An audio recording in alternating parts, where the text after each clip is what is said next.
नमस्कार, news point लेकर हाजिर हूं मैं राजीव। दोस्तों, प्रधानमंत्री नरेंद्र मोदी और उनके डियर फ्रेंड डोनाल्ड ट्रंप दोनों इस समय मागा और मीगा, जी हां, मागा मेक अमेरिका ग्रेट अगेन और मेक इंडिया ग्रेट अगेन, तो एक मागा कर रहे हैं, दूसरे मीगा करते करते फंस चुके हैं। एक तरफ ट्रंप के लगाए टैरिफ को अमेरिका की सुप्रीम कोर्ट ने, अमेरिका का जो सुप्रीम कोर्ट है उसने खारिज कर दिया है, तो वहीं देश में मोदी पर सवाल उठने लगे हैं कि जब टैरिफ का मामला अमेरिकी सुप्रीम कोर्ट में था तो मोदी सरकार ने फैसला आने का इंतजार किए बिना किस हड़बड़ी में ट्रेड डील पर साइन किए। राहुल गांधी तो अब भी अपनी बात पर कायम हैं कि मोदी ने समर्पण कर दिया है, मोदी ने सरेंडर कर दिया है। आज राहुल गांधी ने लिखा है कि प्रधानमंत्री मोदी कॉम्प्रोमाइज्ड हैं, उनका विश्वासघात अब सबके सामने आ चुका है, वे अब समझौता नहीं कर सकते, वे फिर से आत्मसमर्पण करेंगे, यानी दोबारा सरेंडर करेंगे। अब फिर से एग्रीमेंट के लिए जो समझौता है, डील पे समझौता दोबारा नहीं करेंगे। बात सोचने वाली है कि अगर मोदी कुछ दिन और रुकते तो शायद अमेरिका पर 0% टैरिफ के लिए मजबूर नहीं होना पड़ता और न ही रूस से तेल खरीदी बंद करने का दबाव झेलना पड़ता। लेकिन राहुल गांधी ने ट्रेड डील पर संसद में ही कह दिया था कि मोदी कंप्रोमाइज्ड हैं, और यही बात जब यूथ कांग्रेस के नेताओं ने भारत मंडपम में जाकर कही तो बीजेपी हाय तौबा मचाने लगी कि कांग्रेस ने देश का अपमान कर दिया है। कांग्रेस के लोग तो शांतिपूर्ण तरीके से प्रदर्शन करने पहुंचे थे, लेकिन उसके बाद राहुल गांधी को का मुख्य साजिशकर्ता बताकर जिस तरह उनके घर के सामने भारतीय जनता युवा मोर्चा के लोग पहुंचे और उधर इंदौर में भी कांग्रेस कार्यालय के सामने पत्थरबाजी हो गई, उसे बीजेपी कैसे सही ठहराएगी, कौन से कुतर्क इसके लिए गढ़ेगी, यह देखना होगा। वैसे बीजेपी की ट्रेनिंग अब पुलिस वालों को भी शायद मिल चुकी है, क्योंकि आज पटियाला हाउस कोर्ट में दिल्ली पुलिस के वकील ने कहा है कि भारत मंडपम के प्रदर्शन के दौरान देश विरोधी नारे लगाए गए और नेपाल के जेनजी की तर्ज पर देश को बांटने वाले नारे लगाए। उन्होंने प्रदर्शन की ऐसी जगह चुनी जहां दूसरे देशों के प्रतिनिधि बड़ी संख्या में मौजूद थे। पुलिस ने दावा किया कि प्रदर्शनकारियों ने धक्का मुक्की की और इस दौरान कुछ पुलिस वालों को चोट लगी। अब मोदी विरोधी नारे अगर देश विरोधी नारे माने जाएं तो समझा जा सकता है कि देश किस हालत में पहुंच चुका है। नेपाल के जेनजी आंदोलन का जिक्र भी बता रहा है कि मामले को अलग ही मोड़ देने की तैयारी है। वैसे आपको याद दिला दें कि नेपाल में जेनजी आंदोलन के बाद सत्ता पलट हो गया था। खैर, भारत मंडपम में इंडिया एआई इम्पैक्ट समिट में यूथ कांग्रेस के कार्यकर्ताओं के प्रदर्शन के बाद देश में राजनीति गर्मा गई है और ये तो साफ नजर आ रहा है। आज अलग अलग राज्यों में बीजेपी के कार्यकर्ताओं ने कांग्रेस के खिलाफ प्रदर्शन किया। इस दौरान इंदौर में पथराव भी हुआ। सड़क पर एक तरफ कांग्रेस कार्यकर्ता थे तो दूसरी तरफ बीजेपी के कार्यकर्ता। पुलिस ने बैरिकेडिंग कर उन्हें रोकने की कोशिश की और भीड़ को नियंत्रित करने के लिए वाटर कैनन का भी इस्तेमाल किया। तो कैसे ध्यान भटकाने के लिए तिल का तार बीजेपी बना रही है वो साफ दिखाई दे रहा है। आमने सामने यहां आकर जो लड़ाई चल रही है वो सड़कों पे दिख रही है। आपको बता दूं कि दिल्ली पुलिस ने आज प्रदर्शन करने वाले यूथ कांग्रेस के 4 कार्यकर्ताओं को पटियाला हाउस कोर्ट में पेश किया। बिहार से युवा कांग्रेस के राष्ट्रीय सचिव कृष्णा हरि, बिहार से युवा कांग्रेस के प्रदेश सचिव कुंदन यादव, उत्तर प्रदेश से युवा कांग्रेस के प्रदेश अध्यक्ष अजय कुमार और तेलंगाना से नरसिम्हा यादव, इन चारों को 5 दिन की पुलिस हिरासत में भेज दिया गया है। कोर्ट ने पुलिस से 5 दिन की रिमांड का कारण पूछा तो दिल्ली पुलिस ने कहा कि मामले में जांच करनी है कि साजिश किसने रची और कौन कौन लोग शामिल हैं, टी शर्ट कहां छापी गई। वहीं आरोपियों के वकील यानी यूथ कांग्रेस के जो वकील हैं, जो इन 4 आरोपियों के, उनके वकील ने पुलिस रिमांड की मांग का विरोध किया था। उन्होंने कहा कि यह गिरफ्तारी लोकतंत्र की गरिमा को कम करने वाली है। अगर प्रदर्शन के चलते गिरफ्तारी होने लगी तो संसद में प्रदर्शन करने वाले सांसदों की भी गिरफ्तारी हो जाएगी। बात तो सही है, बहुत ही सही दलील यहाँ पर इन्होंने रखी वकील साहब ने कि अगर संसद में अगर ऐसे ही होता है कि प्रदर्शन किसी के कोई अगर डेमोन्स्ट्रेशन कर रहा है, प्रदर्शन कर रहा है, तो उसके चलते अगर गिरफ्तारी होने लगी तो फिर संसद में प्रदर्शन करने वाले सांसदों की भी गिरफ्तारी हो जाएगी। लोकतंत्र को धीरे धीरे दोस्तों कैसे खत्म किया जा रहा है, ये नरेंद्र मोदी अच्छे से दुनिया को दिखा रहे हैं। राहुल गांधी पर जानलेवा हमले की धमकी जब दी गई तब तो किसी बीजेपी वाले ने या बीजेपी के नेता ने यह नहीं कहा कि ऐसा करना गलत है, यह सही राजनीति नहीं है, बल्कि धमकी देने वाला ओम बिरला का करीबी निकला और बिरला जी भी चुप बैठे रहे। लेकिन अब आपको याद है ना, राहुल गांधी को गोली मारने की धमकी भी 4 दिन पहले दी गई थी। लेकिन अब राहुल गांधी को गलत दिखाना है तो विरोध की साजिश उनके घर पर रची गई, ऐसा इल्जाम लगाया जा रहा है। कल भी किरण रिजिजू ने अपनी बातें रखी थी, आज भी रखी है इसी मसले पे। आइए जरा सुन लेते हैं किरण रिजिजू जिस ढंग से बयानबाजी कर रहे हैं। वो संसदीय कार्य मंत्री हैं, केंद्रीय मंत्री, लेकिन जिस अंदाज में वो अपनी बात रख रहे हैं, एक इंटरव्यू में भी उन्होंने जो बातें रखी, इससे साफ नजर आ रहा है कि कहीं ना कहीं यहाँ पर एक मॉब को तैयार करने की कोशिश हो रही है, लिंच मॉब तैयार किया जा रहा है। लेकिन जरा सुनते हैं यहां किरण रिजिजू कह क्या रहे हैं, सुनिए। सब जगह प्रशंसा हो रही थी और विश्व के बहुत प्रमुख देशों का head of the state, head of the government और कई जाने माने हस्तियां भारत का तारीफ करके एकजुट बहुत अच्छा काम चल रहा था। उस समय कांग्रेस के यूथ कांग्रेस वर्कर्स के कुछ लोगों ने वहां आकर के नंगा नाच किया और सबने तस्वीरें देखी और रात भर इसका जो प्रतिक्रिया आए हैं देश भर से, जितना भी इसका निंदा किया जाए बहुत कम है। ये एक गलती नहीं है, ये एक अपराध है। देश के खिलाफ बहुत बड़ा अपराध काम किया है कांग्रेस वालों ने।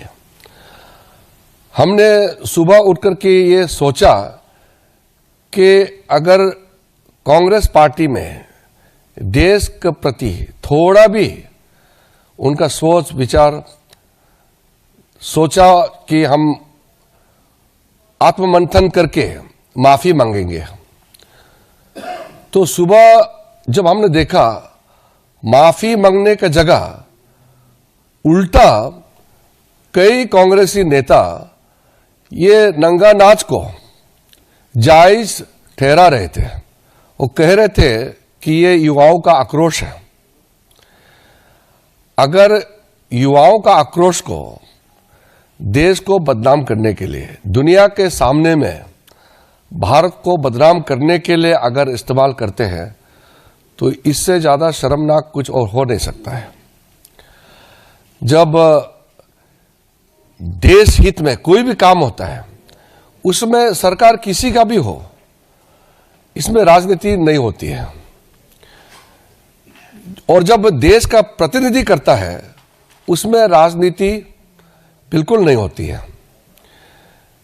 यूनाइटेड नेशन में या किसी भी देश में जब कोई भी किसी भी दल के हो, किसी भी वर्ग के, जब भारत के ऑफिशियल रिप्रेजेंटेटिव होता है तो देश को ले जाते हैं और देश के लिए बोलते हैं। उसमें कोई आपस में तू मैं करने का कोई जगह नहीं होते हैं। लेकिन कुछ समय से हम देख रहे हैं कि कांग्रेस का हताशा, क्योंकि वो चुनाव नहीं जीत पाते हैं, लोगों को भरोसा प्राप्त नहीं कर पा रहे हैं, अब ये देश का खिलाफ बन गए हैं। हम तो कहते हैं कि कांग्रेस वाले अगर भारतीय जनता पार्टी को अटैक करते हैं, भारतीय जनता पार्टी को क्रिटिसाइज करते हैं। तो सुन रहे थे यहाँ पे आप किरण रिजिजू को, और जिस ढंग से नंगा नाच किया कांग्रेस के यूथ कांग्रेस के नेताओं ने, ऐसे शब्दों का इस्तेमाल कर रहे हैं, लेकिन नेता हैं और केंद्रीय मंत्री हैं, जिस ढंग के बयान दे रहे हैं और जैसे झूठी बातों को ये रख रहे हैं वो लगातार दिखाई दे रही हैं वो बातें, क्योंकि इन्होंने ही ये आरोप लगाया था कि ओम बिरला के सामने कांग्रेस के सांसदों ने और खासकर महिला सांसदों ने गालियां दी सत्ता पक्ष के सांसदों को। इन्होंने ही आरोप लगाया था और अभी अभी ये संसद का सत्र जो बीता है, पहला पड़ाव उसका जो निकल गया है, उसमें उन्होंने ये बात कही थी। खैर, बीजेपी को किसी भी हाल में राहुल गांधी की छवि खराब करना और उसके लिए मौके की तलाश बनी ही रहती है। यहां तक कि कांग्रेस से लोगों को तोड़ने में भी इल्जाम राहुल गांधी पर ही लगाया जाता है। अभी असम में ही यही खेल हुआ है। आपने देखा, हिमंता बिस्वा शर्मा तो राहुल गांधी को ही बहाना बनाकर बीजेपी में गए थे, आपने देखा। और अब भूपेंद्र बोरा ने भी वही काम किया है। 32 साल कांग्रेस में गुजारने के बाद अब उन्हें बीजेपी की शरण लेनी पड़ी है। लेकिन क्यों लेनी पड़ी, ये देखिए, आज मुलाकात की है भूपेंद्र बोरा ने अमित शाह से। 32 साल कांग्रेस में गुजारने के बाद अब ये बीजेपी की शरण में चले गए हैं। क्यों लेनी पड़ी, इसके असली खुलासे शायद चुनाव के बाद हो जाएंगे। लेकिन वैसे प्रियंका गांधी के असम दौरे के बाद कांग्रेस में अच्छा खासा जोश भरा है। देखना होगा कि भूपेंद्र बोरा बीजेपी के लिए फायदे का सौदा साबित होंगे या घाटे का सौदा साबित होंगे। और सौदे की बात हो रही है तो थोड़ी सी बात उधर ट्रंप की करनी होगी। लाभ और हानि यानी फायदा और नुकसान का गणित जो है, यही गणित अब ट्रंप भी लगा रहे हैं, क्योंकि उन्हें सुप्रीम कोर्ट से ऐसा झटका मिला जिसकी उम्मीद उन्होंने नहीं की थी। और ट्रंप ने धमकी देकर भारत समेत तमाम देशों पर जो टैरिफ थोपा था, उसे अमेरिका की सुप्रीम कोर्ट ने खारिज कर दिया और ट्रंप को बता दिया कि 1977 के अंतर्राष्ट्रीय आपातकालीन आर्थिक शक्तियां अधिनियम IEEPA, international emergency economic power act, जो कानून में है, इस कानून के तहत ट्रंप बड़े पैमाने पर जवाबी टैरिफ नहीं लगा सकते, क्योंकि टैरिफ लगाने का अधिकार कांग्रेस के पास है, अमेरिकी कांग्रेस के पास है।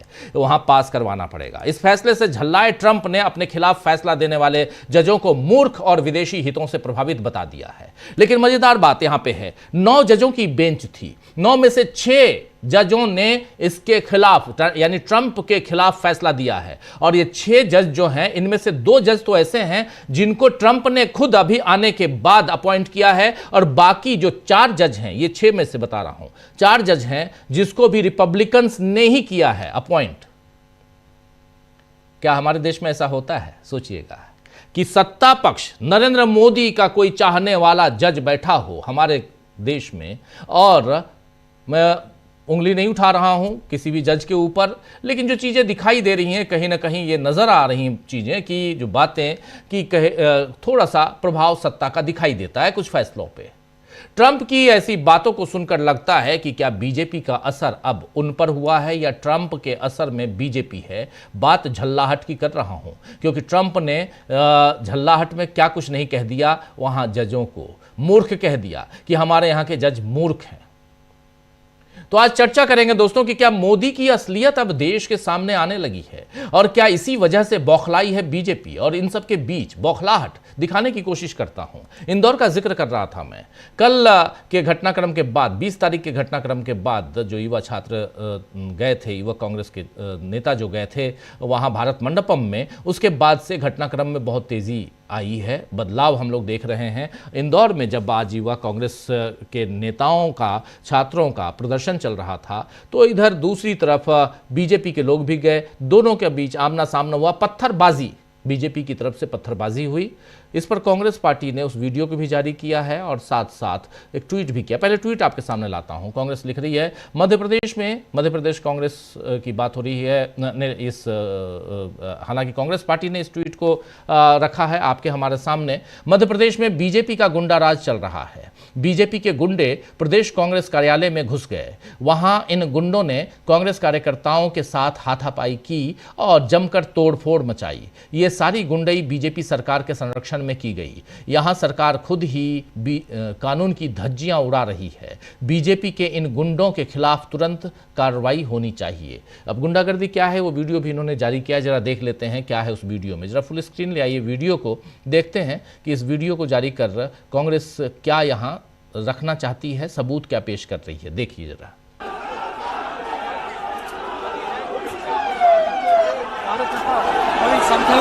भाजपा के कार्यकर्ता जो पीसीसी के ठीक है।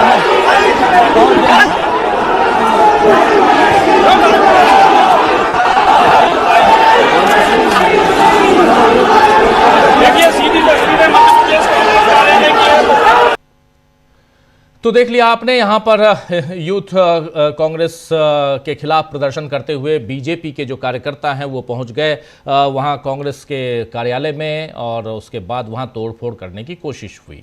चलिए, ये सब कुछ चल रहा है, कांग्रेस पार्टी अपनी तरफ और बीजेपी अपनी तरफ। बीजेपी के तमाम नेता राहुल गांधी पे आरोप लगा रहे हैं, मुख्य साजिशकर्ता राहुल गांधी को बता रहे हैं कि राहुल गांधी ने ये पूरी की पूरी प्लानिंग की। कुछ फोटोग्राफ्स दिखाए जा रहे हैं इन नेताओं के साथ राहुल गांधी के, और हो भी क्यों नहीं, राहुल गांधी के वर्कर्स हैं, इनकी पार्टी के कार्यकर्ता हैं, तो राहुल गांधी के साथ फोटो नहीं अगर खिंचाएंगे तो किसके साथ खिंचाएंगे। लेकिन ओम बिरला क्या यह कह सकते हैं कि जिसने राहुल गांधी को और उनके साथ साथ 25 और सांसदों को गोली मारने की धमकी दी है, जो पुलिस की गिरफ्त में आया उसके बाद छूट भी गया, क्या वो ओम बिरला के कार्यकर्ता हैं? क्या वो बीजेपी के कार्यकर्ता है?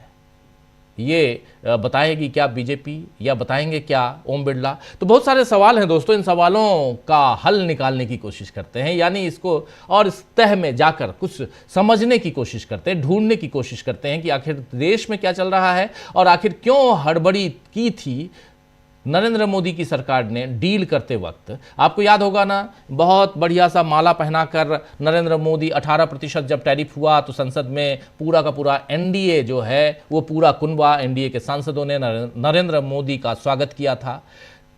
3% से 18%, पहले 50 हुआ, 50 से 18 लेके आ गए, और उसमें एक इस बॉन्डिंग के साथ कि आपको रूस के साथ ट्रेड डील नहीं करनी, रूस के साथ आपको तेल आयात नहीं करना है, और उसके बाद आप फूल माले से अपना स्वागत करवा रहे थे। लेकिन आपको पता था कि ये पूरा का पूरा मामला सुप्रीम कोर्ट में है। क्या सुप्रीम कोर्ट में फैसला ट्रंप के पक्ष में जाने वाला था, ऐसा आपने सोचा था, या ट्रंप के खिलाफ जाने वाला है? क्या ये अमेरिका का सुप्रीम कोर्ट है या अपने यहाँ का सुप्रीम कोर्ट है? ये सब भी सोचिएगा। लेकिन यहाँ बहुत महत्वपूर्ण है कि बहुत सारी चीज़ों को जानना, समझना और उसकी तह में जाने की कोशिश करना। चलिए, तह में जाने की कोशिश करते हैं। हमारे कुछ वरिष्ठ साथी हमारे साथ जुड़े हुए हैं, उनके साथ, और फिर आगे बढ़ते हैं। ज़रा स्क्रीन पर ले आइए तमाम हमारे साथियों को। और बहुत इम्पॉर्टेंट डे, और धीरे धीरे बढ़ते हुए, और आप देखेंगे जैसे जैसे चुनाव की घड़ियां नज़दीक आएंगी, और खासकर 5 राज्यों में जो चुनाव होने हैं, और उससे पहले यहाँ बहुत कुछ बदलते हुए हम देखेंगे, और उसमें कांग्रेस पार्टी काफ़ी तेज़ी से आगे बढ़ते हुए नज़र आ रही है। लेकिन बीजेपी पीछा कर पा रही है या नहीं, ये भी देखना होगा। ये 4 जो कार्यकर्ता युवा कांग्रेस के हैं वो